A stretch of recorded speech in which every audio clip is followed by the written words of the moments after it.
All right, guess it's about time. Anybody have any questions before we get started?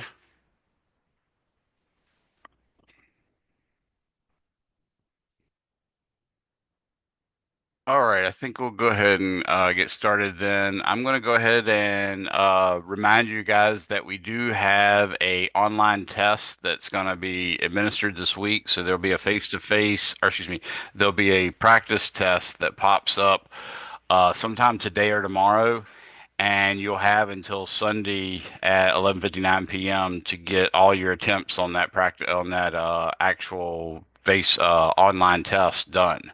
That at that time the practice test will also disappear, so that you don't get any credit for practice tests that you do after the test, because the whole purpose of the practice test, I put all that extra time and work into it to get it done, uh, so that you can use it to study for the test. So I'm not giving extra credit points for people that do it after the fact. So make sure you get that done. The online test will be due at 11:59 p.m. on Sunday, and the practice test will disappear at the same time. But the practice test should be up sometime today or tomorrow at the latest. Next week there will be an online test, and far as I know right now, I'm still shooting for a face-to-face test next week as well. You will have my normal Wednesday times that I normally do, which is like a 8 a.m. show up. You can show up at 8:30 a.m. You can show up at 9. You can show up at 9:30 a.m. You can show up at 10, 10:30, 11, 11:30, 12, and then 12:30 and a couple more. All of those are times that you can come in and have your exam proctored if you're an online student like you guys are. But it'll also be with my regular students. But you can also use the testing center. So that's what I'm leaning towards right now. Is a week from Wednesday, there will be a face-to-face test. That'll be face-to-face test three. And once I have three, then I can feel a little justified if I decide that I want to drop the lowest. I don't feel so bad about doing that. If I don't get the third one in, I never drop it. Okay. And then of course, we'll have our final exam too. So I just want to get everybody up to speed on that and remembering that's what's going on. Right now, we are going into chapter 10, so I'm going to go ahead and share my iPad screen. Everybody, please go ahead and chat me your first and last name if you haven't done so already. I see a couple of you already have. And if you have any questions, go ahead and ask me now while we're waiting for the screen to switch over and look at my iPad screen instead of my face. So go for it, folks.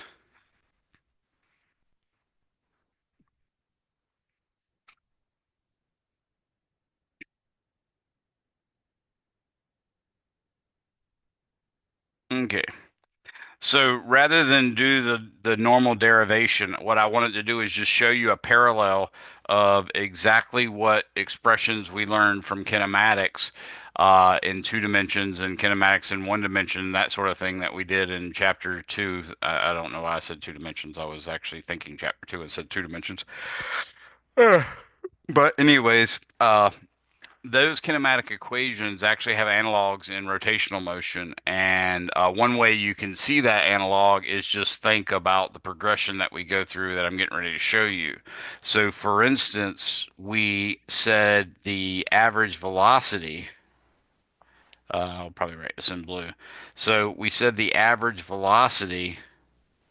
Again, this is just the magnitude of it, but I could make it a vector by putting a vector symbol over it. And then instead of writing x final minus x initial divided by t final minus t initial, I could actually replace that x with a x vector and that x zero with an x zero vector, or more reasonably, what we normally do, because we don't, when we're talking about two and three dimensions, we don't want to assume or tell people that we're just talking about motion in the x direction. So we wouldn't use a vector called x, we'd use a vector called r. So you could also write this as v average vector. So right now the bar over it just means a vector. I could put an arrow over top of that, or excuse me, the bar over it just means an average, and I could put an arrow over top of that, and that would make it a vector average. And then I could put a arrow over the x and over the x zero. That would represent the displacement, the final displacement, and or excuse me, final position minus the initial position, x0. But like I said, when we're doing multiple dimensions, we normally don't call it x. Some books do, but generally we call it r. So that's the case. What I'm going to tell you is there exists a quantity called the angular velocity or angular speed or angular frequency, omega prime, and it is given by theta minus theta 0 divided by t minus t0. So you can see that there's something equivalent or very much similar to our average velocity. Uh, it looks exactly like it. It has the same equations and everything. We could go one step further and say that v is equal to the limit as delta t approaches 0 of delta x over delta t, which once you do that limiting process, you know that turns out to be dx over dt. Again, if I'm talking about the vector, it would be the dr vector over dt. But there's a rotational analog to this, and that's going to be omega is equal to the limit as delta t approaches 0 of delta theta over delta t, which equals d theta over dt. So you see that at least there's a logical progression, like we went from average velocity to instantaneous velocity by adding a limit as delta t approaches 0. And then that limit with the rise over run became a derivative. Well, guess what? You can do the exact same thing in rotational motion, and the omega bar, which is theta minus theta 0 over t minus t0, is going to become the omega instantaneous. And that is by taking the limit as delta t approaches 0 of delta theta over delta t, which is the derivative of theta with respect to time. Now we could go another level on and say that the average acceleration, a bar, is v minus v0 over t minus t0. And then the rotational analog to that would be alpha, the angular acceleration. And this is, by the way, the tangential angular acceleration, meaning it's in the direction perpendicular to the radial line. So if you drew a line from the center of the circle or the focal point of an ellipse, for instance, that line would be sort of called a radial line, and this angular velocity would be perpendicular. Excuse me, would be perpendicular to it. Now, the rotational analog becomes omega minus omega 0 divided by t minus t0. And that is a perfect analog. Now, we could soup that up and get rid of the average by making it the instantaneous acceleration, in which case it'd be the limit as delta t approaches 0 of delta v over delta t, which becomes dv dt, and that also, of course, is uh, d2x over dt squared. Well, the equivalent to that would be alpha is equal to the limit as delta t approaches 0 of delta omega over delta t, which is d omega over dt, which is d2 theta over dt squared. So we see a very distinct parallel. Now, if we assume A equals a constant, then we can get, in addition to this, we can get, V bar is equal to V plus V0 over 2. You could call that V or V1, doesn't really matter, whatever. Okay. We could also get X is equal to 1/2 AT squared plus V0T plus x zero. And we could also get v squared is equal to v zero squared plus 2ax minus x zero. Similarly, if we assume alpha equals a constant, then we can say omega bar is equal to omega 1 plus omega 0 over 2. But we can also say theta is equal to 1 half alpha t squared plus omega 0 t plus theta 0. And we can say omega squared is equal to omega 0 squared plus 2 alpha theta minus theta 0. So that's just from a kinematic standpoint. You should now see that there are exactly. Oh, I just stopped sharing by accident. Sorry about that. Let me get back. I did not mean to hit that button, but I did.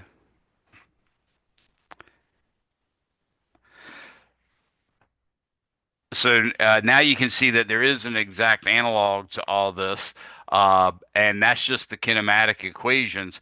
So in some sense, you don't really learn new material now in terms of rotational motion. It's not so much that you're learning new material as it is that you're using the same material that you've already learned, but you're using it in such a way that that you're already familiar with it. It's just a matter of changing the variables. So that little process I just tried to do to make this look a little better didn't work. Let's try if I see if I can do this one. Let's see if I move this one over. Cut. Oh, let's do undo. Okay, so I'm not going to do that. Anyways, I was just trying to line them up a little better. Not really necessary, but I'll leave it be.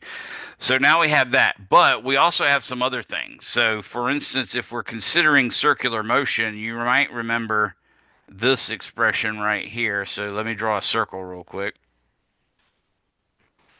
What we know is if that circle has a radius r, if we allow a radial line to sweep out an angle theta and we measure that angle theta in radians, then this arc length s is given by r times theta. Okay?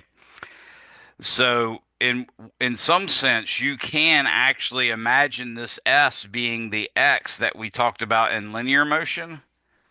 In other words, let that s right there be the equivalent of this. And if you do that, what you'd see is that I'm going to go ahead and write this real quick. Hold on.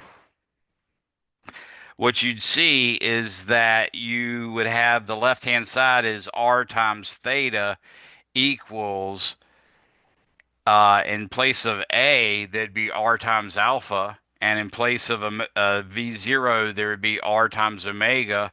And in place of X0, there would be R times theta 0.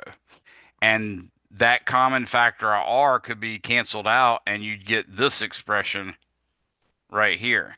And I was actually supposed to do that with my laser pointer, but you'd get that expression. So it would be like r theta equals 1 half r alpha t squared plus r times omega, so on and so forth. That's really what we're talking about. Ooh, my s disappeared. Okay, don't know how that happened, but I will put it back now. So my s disappeared. Now, if we take the derivative of that with respect to time, let's say d by dt of s is equal to d by dt of r theta. If we're going in a circle, the r is not going to change, so it just becomes a constant that comes out in front. So that would be r d theta over dt. So we would get ds dt, which notice s is a length. It just happens to be a length along a bent line. In other words, along a arc of a circle. So ds dt is very much a velocity, and it's what we would call the linear or tangential velocity. So we get v tangent is equal to r times omega, because omega is defined to be d theta over dt. So you can see this, and this all give us that new equation. So here's a new equation as well. I'm going to underline these in red so that we can keep up with them. There's one, there's one, there.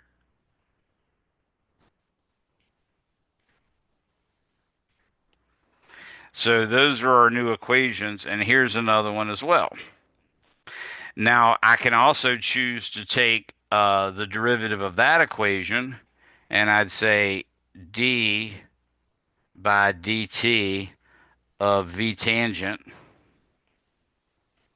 is equal to d by dt of r omega, which is equal to r d omega over dt. And when we do that, we end up getting a, the tangent acceleration, is equal to r times alpha.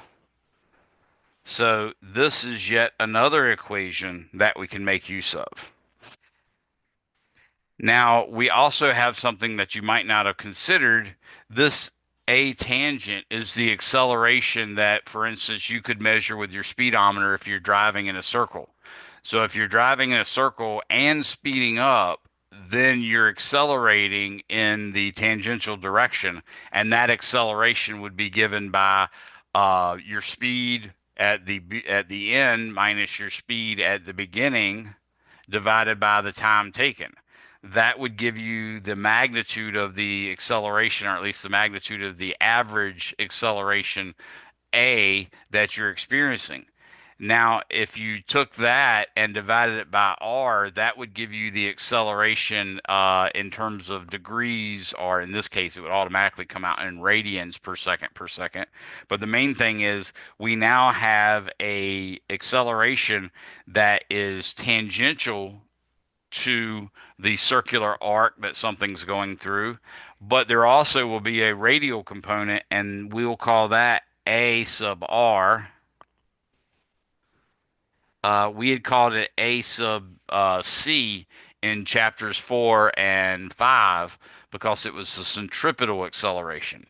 Now it's going to be A sub R because it reminds us that there's two directions that are perpendicular to each other when you're traveling in a circle. There's one direction that's tangential to the surface of the circle, to the circumference of the circle, in other words, and then there's another one that's radially pointed, and that one turns out to be either R squared omega.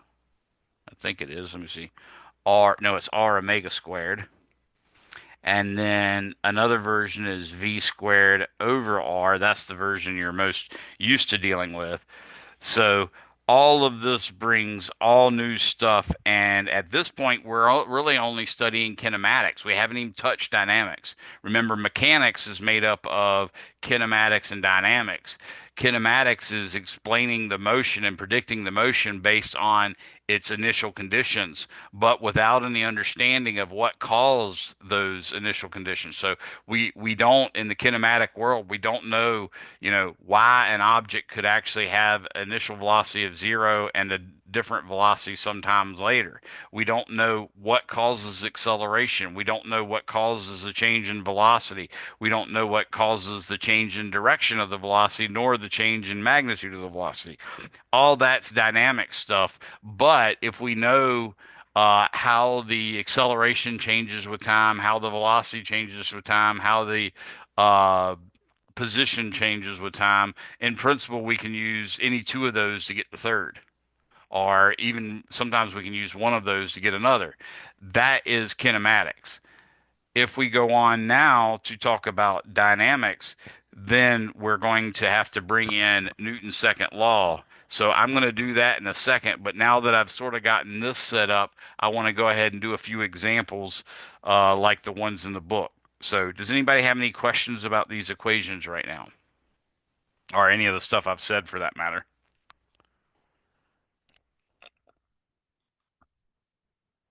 Okay, it looks like everybody's getting it. And I'm doing examples that are very much like the examples in the book. I'm just trying to make sure uh, that I don't do them too precisely because I don't want to violate any copyright issues. So here we have if a wheel completes 5.50 revolutions, through how many radians has it rotated? So in order for us to understand that, we have to recall what radians are. So I'm going to take the time to go ahead and write my solution line like I like to do, and that's normally where we put the initial data we're given. And in this case, we're actually talking about through what angle or through how many revolutions a particular object rotated, and that variable is what we call theta. So I'm going to say theta is equal to 5.50, and then I'm going to put the unit of revolution on there as just ReV. I want to remind everybody that one revolution is equal to 360 degrees, but one revolution is also equal to 2 pi radians. I'll also say that pi radians is equal to 180 degrees. So you can use 2 pi radians equals 360, or you can use pi radians equals 180. Either of those are acceptable, but I just wanted to make sure you knew that both were available to us. So pi radians over 180 degrees or 180 degrees over pi radians. They're both what we call one values, values of one that you can use to convert units. Okay. So now what I'm going to do is take the first part of this, which is theta equals 5.50 revolutions. And whenever we convert units, I've advised you guys to go ahead and take the time to write it as a fraction so you'll know exactly that the unit revolution is in the numerator. And in fact, the only thing that's in the denominator is one. And our first question is through how many radians has it rotated? So I'm going to convert from revolutions to radians. In order to get rid of revolutions, that means I need them on the bottom. So I'm going to put revolution at the bottom, and from our equivalent statement that we see right here, one revolution is 2 pi radians. So I'm going to make an equivalence statement and therefore a fraction that equals 1 as follows. I'm going to put one revolution in the bottom, and I'm going to put 2 pi radians in the top. And you can see, of course, that the revolution will cancel out with the revolution. And this will give us, in fact, oops, this will give us, in fact, 11 because 2 times 5.5 is 11. So this will be 11.0 pi radians. And that's actually a perfectly acceptable way to write radians, and it usually helps people when you see a radian with a pi in it. So that's perfectly fine. But it's also nice to have it as a number. So I'm also going to go ahead and take and say that 11 times pi is 11 times 3.14159. That's more than enough digits. So I'm going to call this 30. Whoop, I'm going to write it with the appropriate marker. It's 34.557 radians. Okay. Now we only had three sig figs, so I did my typical thing where I add two extra digits just for in case we use that for a subsequent calculation. Anybody have any questions on that? Now the next part is through how many degrees is that? So basically we're just asked now 5.50 revolutions is 11 pi radians or 34.6 radians. Now we're saying what is it in degrees? So I'm going to do that as follows. I'm going to say theta is equal to 5.50 revolutions over 1. And I'm going to remind myself that one revolution can be put in the denominator to cancel out with the revolution on top. But one revolution corresponds to 360 degrees. So that's the way we'll write that.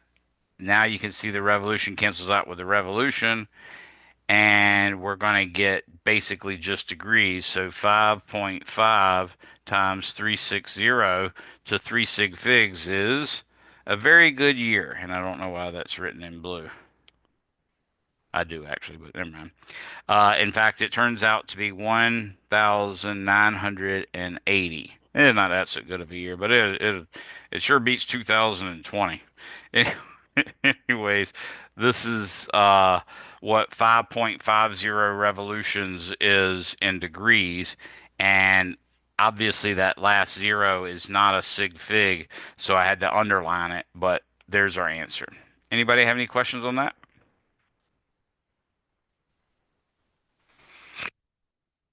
All right. The next example says if an eagle has an angular resolution of 3 times 10 to the negative fourth radians, what is their angular resolution in degrees and in arc minutes? And if finally, if the eagle is 100.0 meters high, how close can, I was supposed to finish this, let me do it now. How close can two objects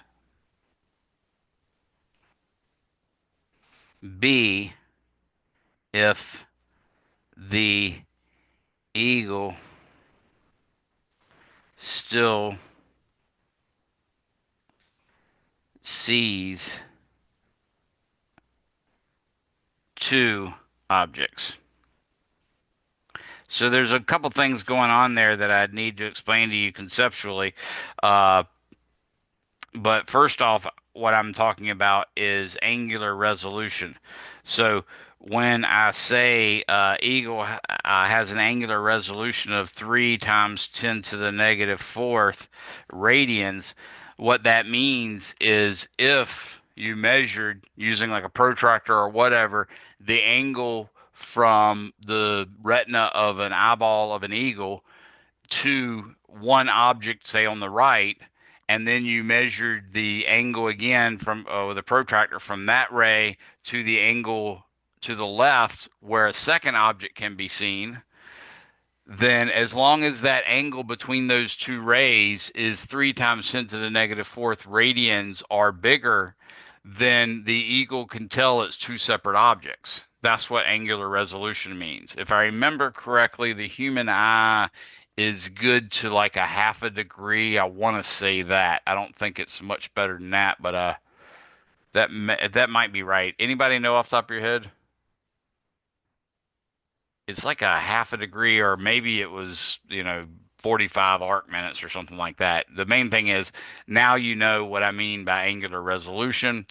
And I will tell you that just like an hour has been broken up into 60 minutes, and then a minute has been broken up into 60 seconds, a degree has been broken up into 60 arc minutes, and then an arc minute, which is 1/60th of a degree, has been broken up into 60 arc seconds. So that's some of the stuff we're going to need to use for this particular example. So now that I've explained that, let me get through the first part where I'm just doing unit conversions, and then I'll do that last part about how close two objects can be together and still have the eagle see them as two objects. That's a little bit more complicated version, so I'll have to explain that a little better. Let's start off with solution. Oh, and there I go erasing stuff again.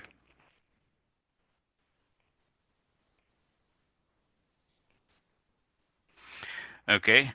What we know is pi radians is equal to 180 degrees. We know that 1 degree is equal to 60 arc minutes. and we know that 1 arc minute is equal to 60 arc seconds. That's a couple of things we know. Okay. We can also know that S is equal to R times theta as long as we measure at theta in radians. That's going to come in handy for the second part. So now I'm going to say, what is the angular resolution in degrees? So I'm going to call that quantity theta min equals 3 times 10 to the negative fourth radians. Now I'm going to start my conversion, which means I'm going to put it as a fraction so I can see that the radians is in the numerator. And then I'm going to say 180 degrees is equal to pi radians. So if I take 3 times 10 to the negative fourth and multiply that by 180 and then divide that by pi, I get 0.017 19. Now, I've actually went three digits beyond the number of sig figs I have here, but I just wanted to get a couple extra digits. So that's what it is in degrees. It's on the order of 1/100th of a degree. And now as I think about it, I'm starting to think the human eye might be a tenth of a degree. Maybe that's what it is. Oh well. Anyways, we'll figure that out later. But definitely it's not nearly as good as the eagle. Okay, so we've got that part done. I'm going to go ahead and box that off.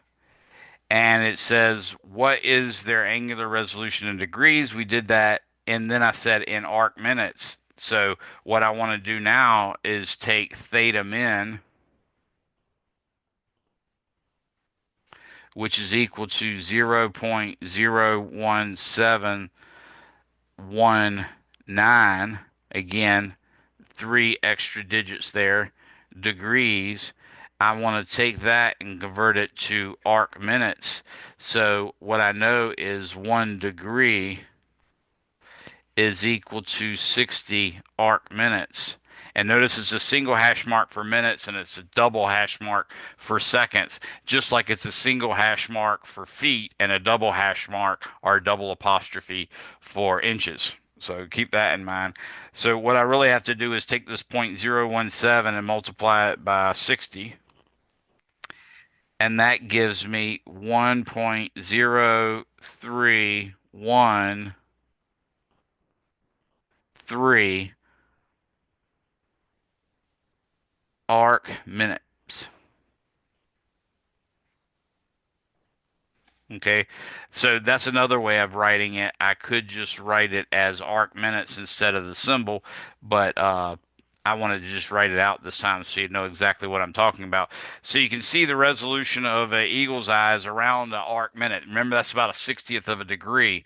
If I was right about the human eye being a half a degree, then that would be 30 arc minutes. So the eagle could see 30 times better than us. Uh, Again, I don't think it is a half a degree. Now I'm starting to think it's a tenth of a degree, in which case this would only be 10 times better. But still, 10 times better is a big deal. Now they want to say if the eagle is 100 meters high, how close can two objects be if the eagle still sees two objects? So what we can imagine, for instance, here is we can imagine the eyeball of the eagle and it's looking down like this, and the angle of separation here is theta min. Okay. Now, you could actually break that up and use it as either a single isosceles triangle or break it up and use it as two right triangles. Both of those will work, but it's way more complicated. Instead, we can use our S equals R times theta and realize that the individual arc here is really basically how high the eagle is. So we can look at it as if it does this. We're just sort of going across a little piece of arc here. And that little piece between the lines would be S, which is given by R times theta min. And of course, the R is going to be the actual height. R equals 100.0 meters. So, because that angle is so small, the arc length over it is barely curved. It would be hard to even notice the curve. So that's why we're just going to pretend like that's the distance between two objects, that as long as they maintain that distance between them, then the eagle will clearly see it as two objects. So now I can do that calculation as follows. I'm going to say S min is equal to R times theta min, and that means 100.0 meters times. Now, in order for S equals R times theta to work, that's got to be in radians. So I have to go back to the 3 times 10 to the negative 4 radians. But remember, from S equals R times theta, if you solve that for theta, you'd get S over R. Well, S and R have to have the same units. It'd be like meters and meters, or centimeters and centimeters. And the main thing is, when you're solving for radians, you're solving for centimeters divided by centimeters. So a radian is actually a pure number. You can just throw in a radian at any time you want. Obviously, there's times when it's good to do it, and then there's times where it's just stupid to do it. But you can also erase them whenever you want because they're not really a unit. So just keep that in mind. That's what we're going to do here. I'm going to take 100 times 3 times 10 to the negative fourth, and that's going to become 3 times 10 to the negative 2. So I'm going to get 0.0300 meters. Notice how I just dropped the unit. So basically, they have to be 3 centimeters apart.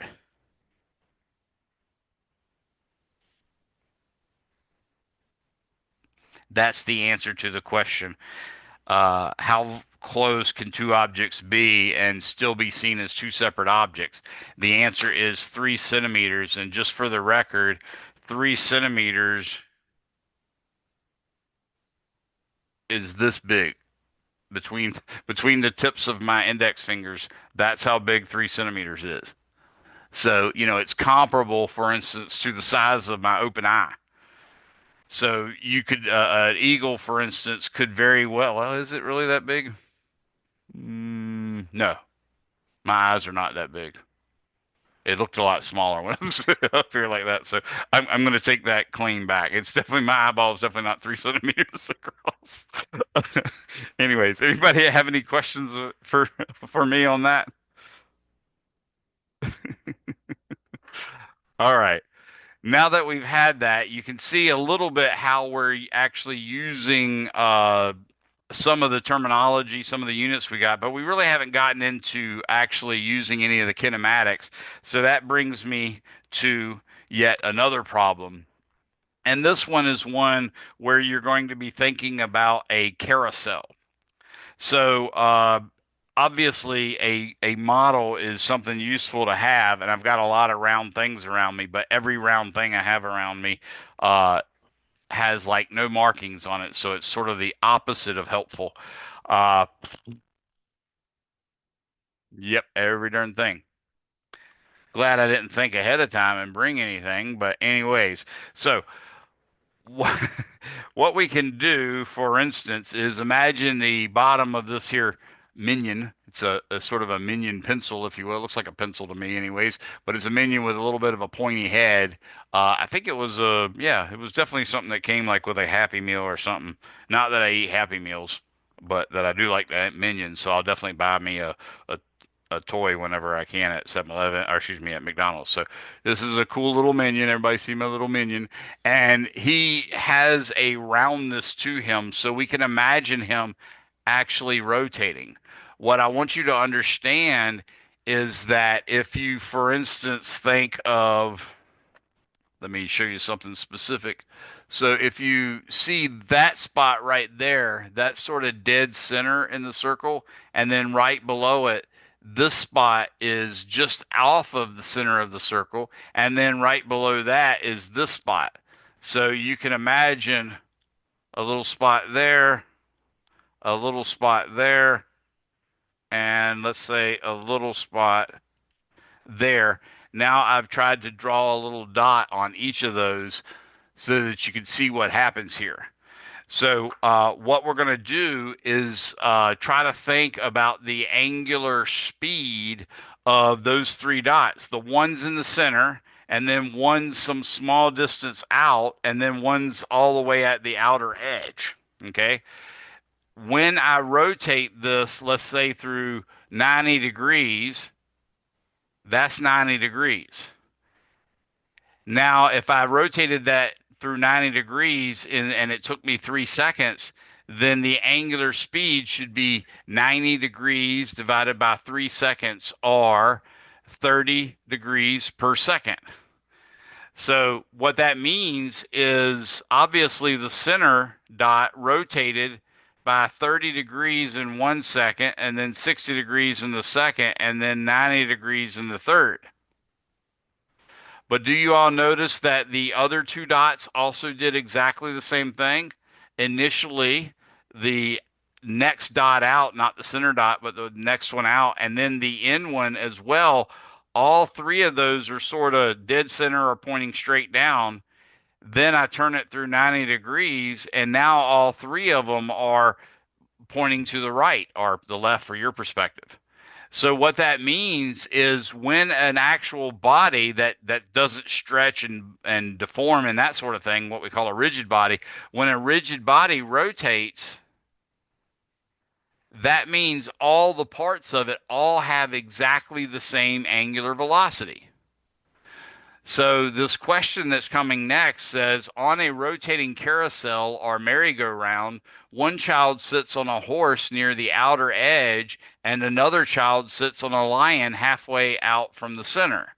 Which child has the greater linear velocity, v, the one we're familiar with already, also called v tangent?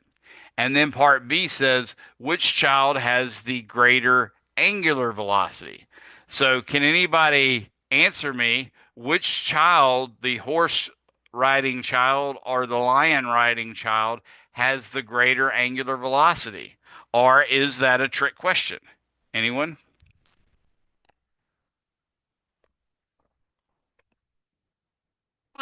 Trick question.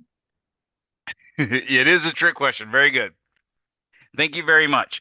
Yes, because angular velocity is defined to be like the number of angle or the number of degrees it turns through in a given unit of time. And I just showed you all three of those dots went through the same rotation. Actually, the center dot went through a rotation. The other two dots went through a part of a revolution. So the rotation was a 90-degree rotation of the center dot, but the revolution of the next dot and the outer dot was a revolution through 90 degrees. And they didn't have any choice because the actual object was a rigid body, and that's what a carousel is.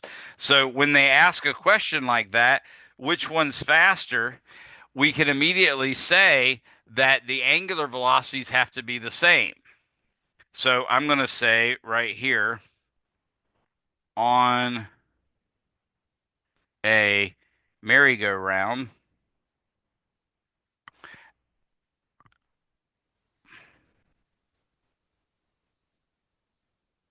slash carousel,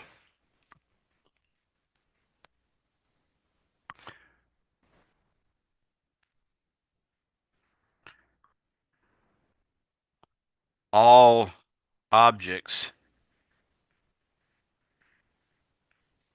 have the same angular velocity,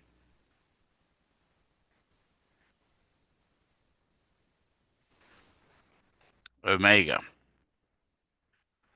assuming the carousel is a rigid body. Okay, so a bigger term that we're coming into here is the rigid body. And what a rigid body is you could imagine it as a body made up of a collection of molecules or atoms. That's the first starting point because that makes it really easy once you have that. So you can think of, for instance, my phone as a potential rigid body. Let's say one of these atoms might actually represent the center of mass, and that could be one of the atoms or molecules that I want to use. And if I take that atom or molecule and I measure the distance between it and another atom or molecule in any direction, okay, that distance between those two molecules will always be the same. If I do that for any other two molecules, the same will be true as well.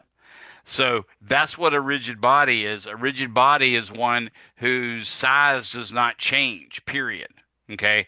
Individual atoms are always going to stay. And again, I know atoms are vibrating and stuff like that, but in principle, individual points within the object always stay the same distance apart no matter what happens to them. Now, you can imagine that that's not really true. If you look at a car, that seems like a pretty good candidate for a rigid body. But as soon as you see one wreck, then you're like, oh, okay, well, it wasn't a rigid body at that point because, the hood ornament now is like right up against the windshield if you have a bad enough wreck, for instance. So that's what a rigid body is. So whenever you're dealing with a rigid body, all of its angular velocities have to be the same, period, as long as you're talking about the same parts in the same body. Now, the velocity that's tangential to it, we already found a result to that, and that came from S equals R times theta. Remember, S equals R times theta became V equals R times omega, and that's V tangent. And then that became A is tangent again, is equal to R times alpha. So that's some of the stuff we're using. So we could say the velocity, the tangent velocity for the horse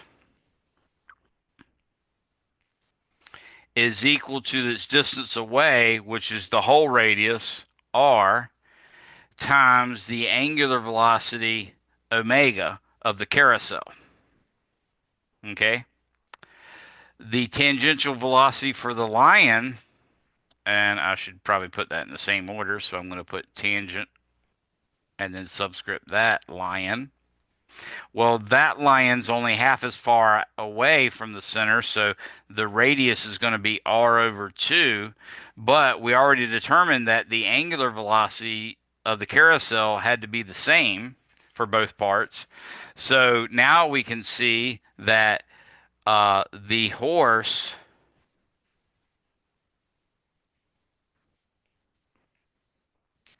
which is at the outside edge, oops, evidently edge is spelled with an ed before the G.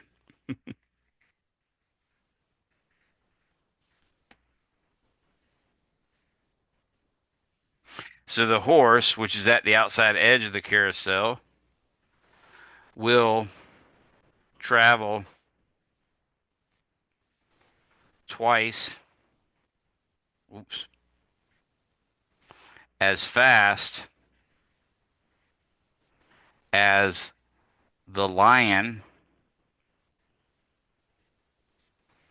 because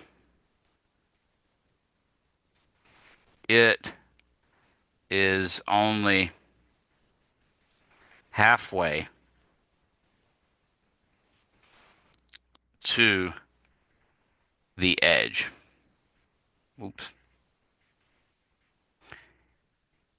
Any questions on that? So this tangent velocity is also called the linear velocity. That's the non rotational variables that we learned. So for instance, remember I had x equals 1/2 at squared plus v0t. That x is a linear variable just like the v is a linear variable, just like the a is a linear variable. Uh, these other ones are rotational variables, but we just needed to have some sense of understanding of what it meant when an object actually rotates, like in the case of a carousel. So, does anybody have any questions regarding that example?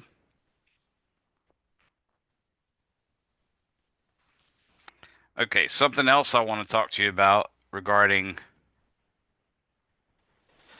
acceleration and rotation.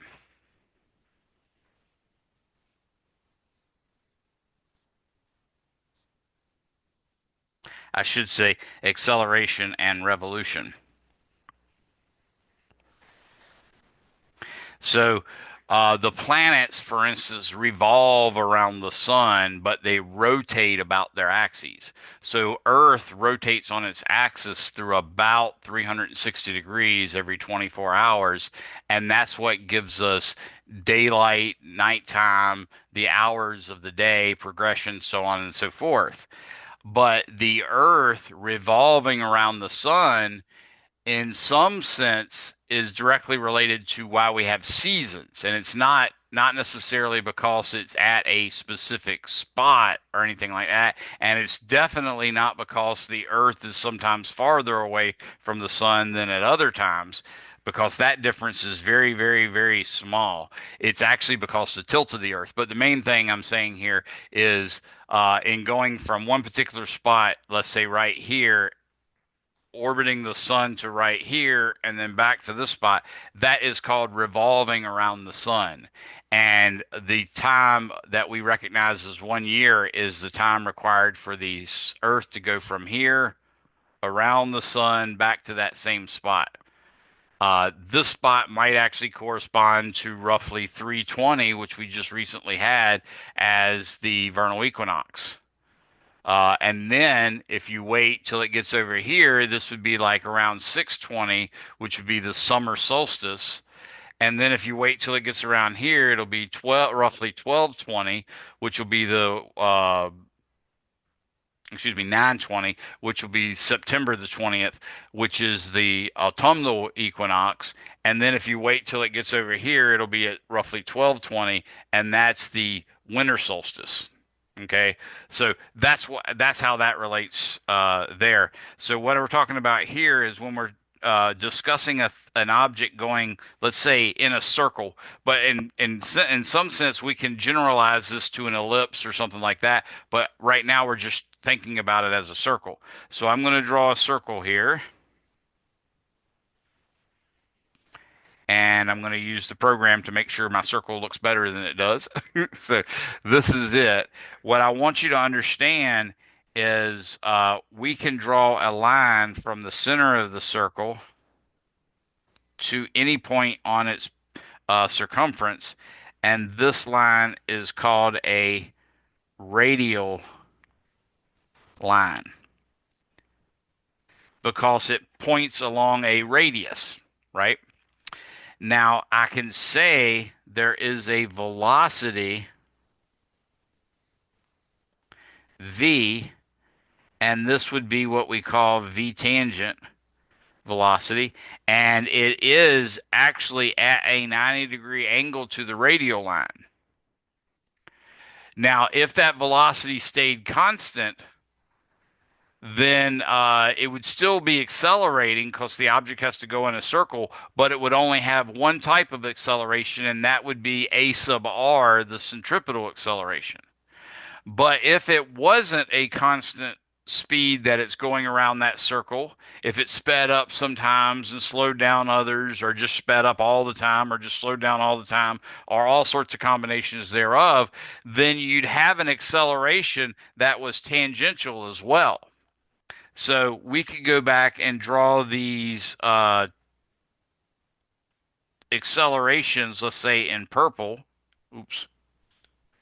And what I would say is if I was speeding up while I was going in that circle, then this might be my A tangent. If it pointed the other way, it would be me slowing down while going in the circle. So everybody sees that that is a acceleration that makes some sense. right? If you went out in a really big parking lot when it was completely empty and it was completely safe to do so, and you started driving in a circle, and basically you figured out some way where you could hold your steering wheel at just the right position and hold it there, and it would completely not only go in a circle, but you were finding that the car was literally staying in the same tracks throughout the whole circle. If that was the case, then you are going in a circle. Things are working really nice. As long as that speedometer consistently reads the same number, then that A tangent is zero. No ifs, ands, or buts about it. You can't make it anything but zero if you're not speeding up or slowing down. But if you slow down a little bit, that's an A tangent. If you speed up a little bit, that's an A tangent as well. Now, in addition to that, we know even though you're going at, let's say you are having A tangent be zero, you are looking at a speedometer that doesn't change at all through that whole circle of the parking lot, and it constantly reads 28 miles per hour, 28 miles per hour, 28 miles per hour. You still have to accelerate. The reason why you're accelerating, remember, is because an acceleration is what happens when you change a velocity. A velocity is a vector quantity that has a magnitude and direction. So even though we're not changing the magnitude, we are changing the direction, and therefore we need to know what the acceleration is there. That turns out to be an acceleration. That acceleration is what we call a sub r, and it is right here. Oops, I've got it on that automatic make my drawings better thing, and it's not doing so well there, so I had to take it off. So this is a sub r. So in addition to having just in terms of an object with a velocity in a circle, it's always going to potentially have two different types of acceleration: tangential acceleration, and the equation giving that one is a tangent is equal to r times alpha. Okay. And then there's another one, a sub r, which is v squared over r. But you could also say it's going to be r omega squared. That would work as well. So, in general, whenever you're going in circular motion, you could potentially have two components of acceleration: a tangential component given by a tan equals r times alpha, where alpha is measured like in radians per second every second or degrees per second every second. And then a sub r, the one that points radially, is v squared over r, what we know of as our centripetal acceleration. Anybody have any questions on that one? All right, so let's look at another example. This is going to be example 3. We sort of are doing example 4, but I didn't write that last one up as a formal example when I did the horse and the lion. So that's why I'm just going to call this example 3. You'll see there's an example just like it in your textbook. In this case, we're going to say a merry-go-round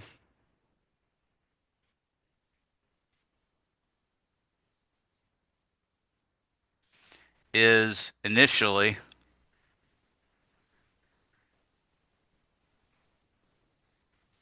at rest,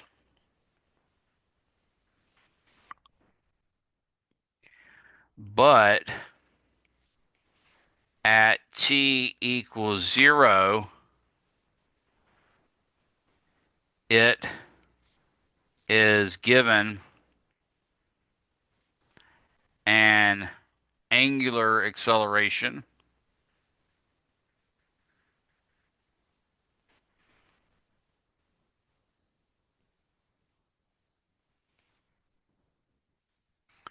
of, let's say, alpha is going to be equal to 0.0, uh, let's say 1, 2 radians per second every second. You could write that as radians per second squared, but just like I was teaching you when we first started learning about acceleration, it's better to read acceleration in units of meters per second every second. Same thing here, okay?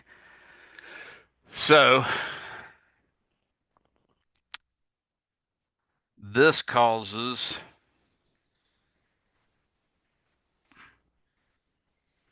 the merry-go-round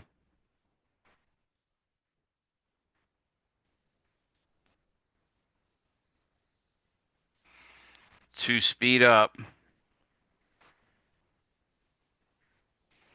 from omega 0 equals 0 to omega equals question mark at t equals 4.00 seconds.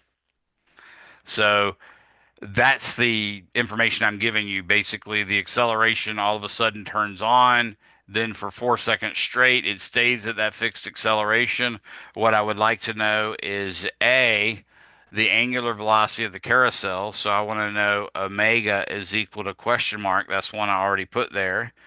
B, I would like to know uh, if the kid is on the actual merry-go-round and he's out at a distance r equals 5.5 meters, how fast will he be going? So V tangent equals question mark at r equals, let's say 4.50 meters is how far out they are. Let's say part C, I would like to know the tangential linear acceleration. So I want A tan equals question mark. Again, this is at R equals 4.50 meters. And then part D, I want to know the centripetal acceleration, AR equals question mark. And then part E, I want to know a total. In other words, I just finished showing you guys that you had two perpendicular components of acceleration. You have a tangent and you have a radial. Those are perpendicular to each other. Therefore, you can calculate the total as vector quantities, and those vector quantities add vectorially, and they're 90 degrees separated from each other. So there's a very specific way you have to add those vectors. Anybody guess how you'd add those two purple vectors right there?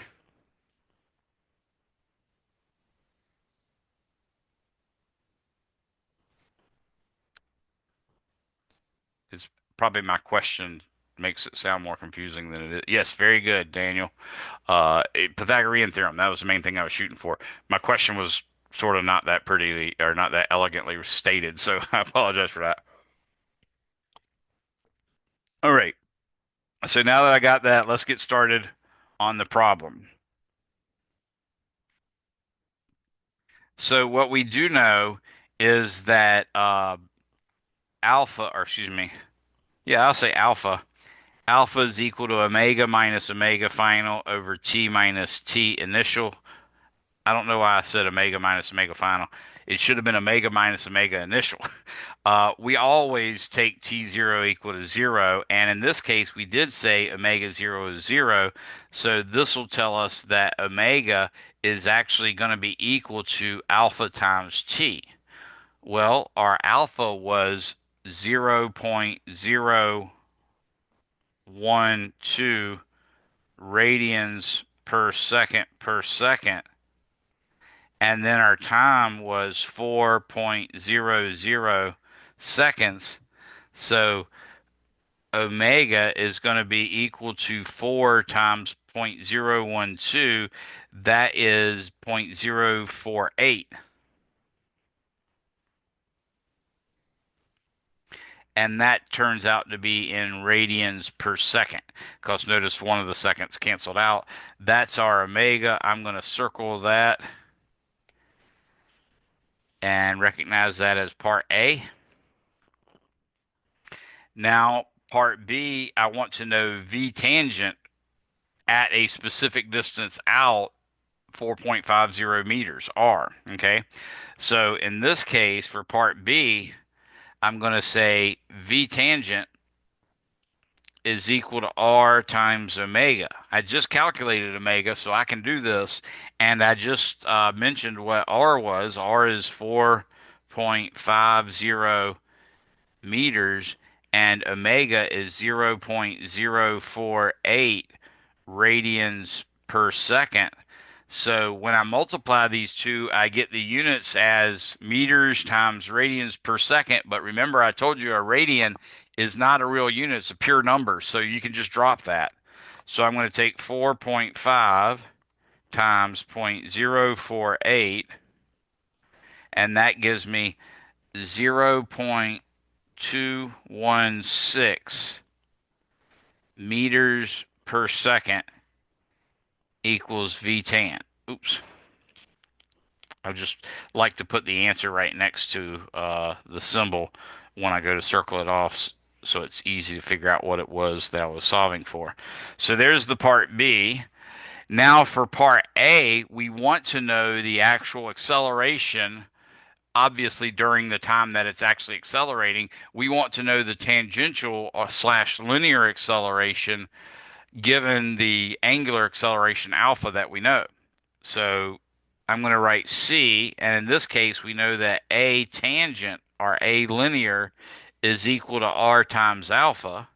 Again, we're talking about the 4.50 meter location, so 4.50 meters out from the center times 0.06, actually, I think, no, 0.012 radians per second. So what we're going to do is multiply 4.50 times 0.012,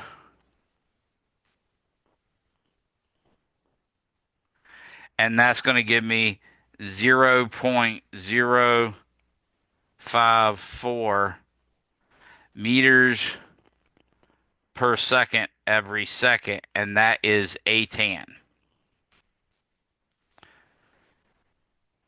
So that's our tangential acceleration, and that's part C, so I'm going to label it that way. Anybody have any questions on that?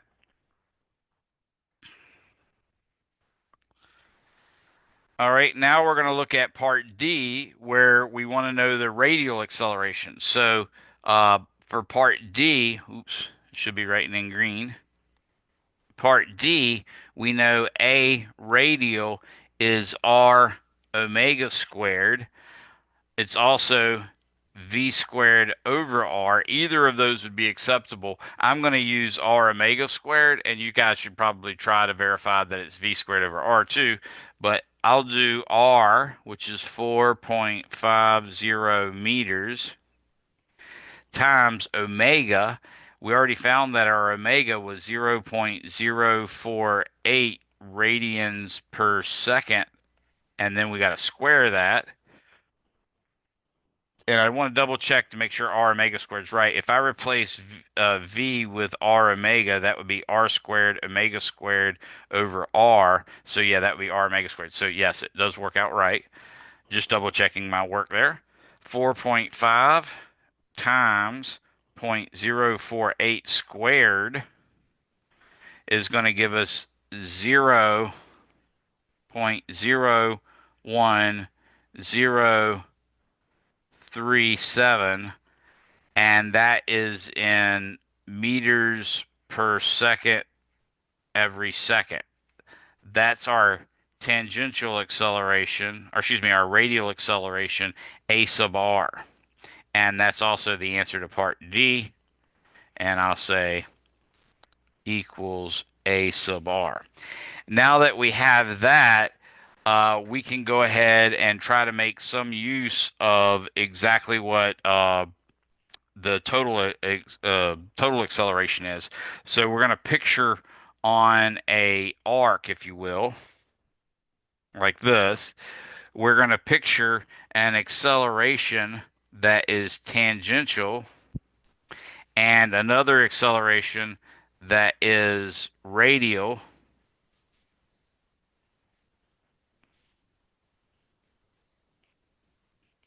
And the tangential one, according to our calculation, is 0.054 meters per second every second.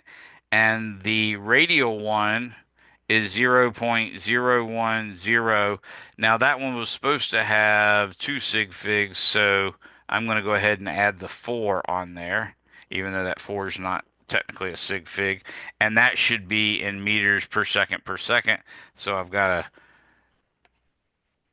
make it a little more room available here. So that's going to be in meters per second every second, and that's equal to AR. Okay. So really what we have here is a vector that's created by the sum of these two vectors that are listed as tail to tail. So I'm going to say the actual vector is this guy because that's how you add vectors when they're tail to tail. And we could say, for instance, that the angle is this one, phi. Now they're just asking for the total linear acceleration, a total. So we know that by Pythagorean theorem, but we could go further and figure out what phi is too if we want to know the direction. That's all I'm showing this diagram for. So a total, which I'll just call AT, that's equal to the square root of A tangent squared plus A radial squared.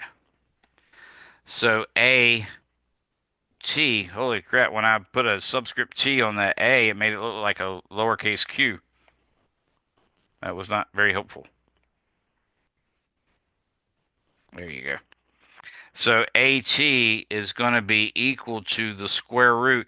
Now remember, when you're starting to add things and subtract things, that's where the sig fig problems come in. Again, with my class, I don't care about sig figs, but I want to make sure everybody who has that teacher that wants sig figs done correctly, I want you to realize that you got to think out the adding and subtracting. That's where the sig figs get problematic.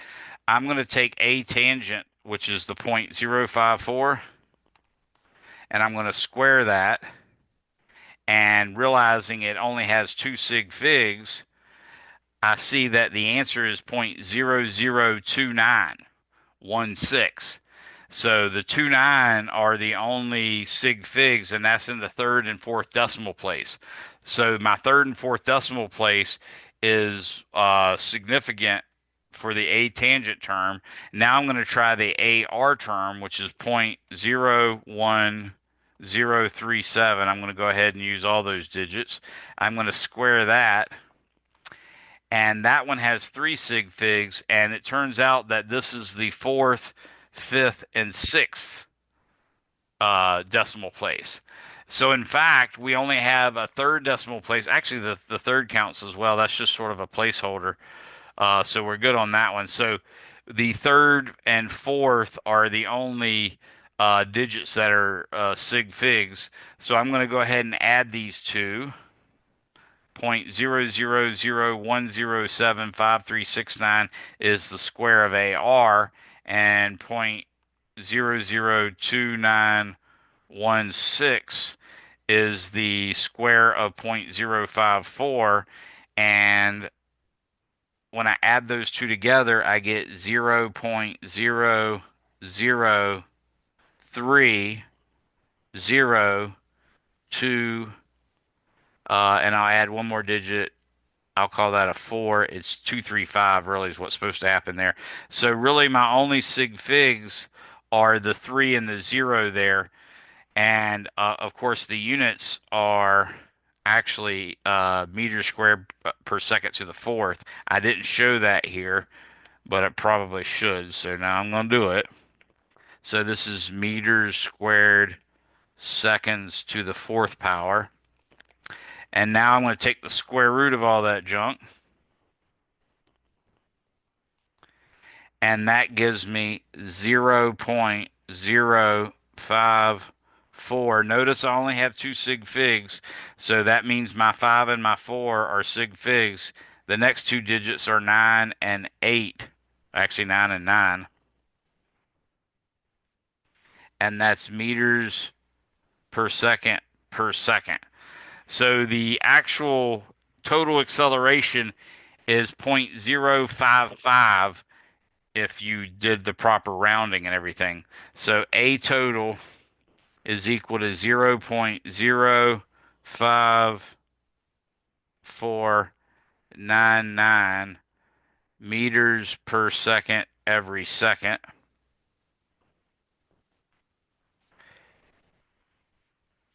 And now If I really wanted to figure out what that phi was, I just write phi equals tangent inverse of AR over A tangent. That's the tangent inverse of AR, which we found was 0.01037 divided by 0.0540. If I take the inverse tangent of that, 0.01037 divided by 0.054, close parentheses, that gives me 10.87 degrees. And really, I only had two sig figs there. So this 8 and the 7 are not significant. Any questions on that one?